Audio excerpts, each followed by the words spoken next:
முட்டை கிரேவி செய்கிறப்போ இதை மட்டும் கொஞ்சம் சேர்த்து செஞ்சிங்கன்னா டேஸ்ட் இன்னும் செம்ம அட்டகாசமாக இருக்கும். எப்படி செய்கிறதுன்னு பார்க்கலாம். ஃபஸ்ட்டு பேனில் கொஞ்சமாக எண்ணெய் சேர்த்துக்கலாம்.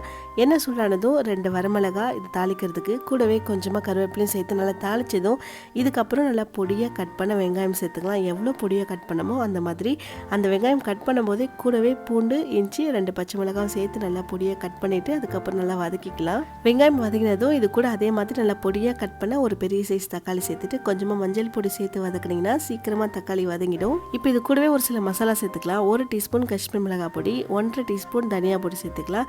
இது கூடவே ஒரு 1/2 டீஸ்பூன் ஜீரக பொடி, 1 டீஸ்பூன் கறி மசாலா. இந்த மசாலா பவுடர் ரெசிபி வந்து நம்ம சேனல்லே இருக்கும், செக் பண்ணி பாருங்கள்.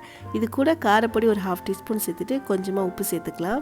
இப்போ இதை மட்டும் சேர்த்து நல்லா வதக்கிட்டு மசாலாவோட பச்சை வாசனை எல்லாம் போனதும் இது கூட தண்ணி சேர்க்க வேண்டாம். அதுக்கு பதில் தேங்காய் பால் அரைக்கும் போது செகண்டாக பால் எடுப்போம்ல, அந்த பால் ஃபுல்லாத்தையும் சேர்த்துக்கோங்க.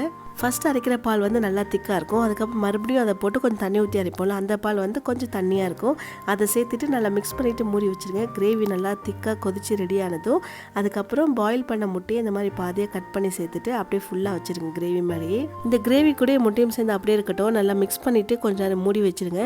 அதுக்கப்புறம் ஆஃப் பண்ணுறதுக்கு முன்னாடி ஃபஸ்ட்டு அரைச்ச பால் இருக்குல்ல, கொஞ்சம் திக்காக அது சேர்த்துக்கோங்க.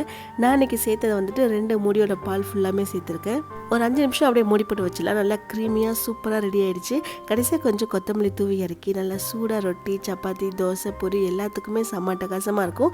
அதை விட கீ ரைஸ்லாம் ட்ரை பண்ணுங்கள், செம்மையாக இருக்கும்.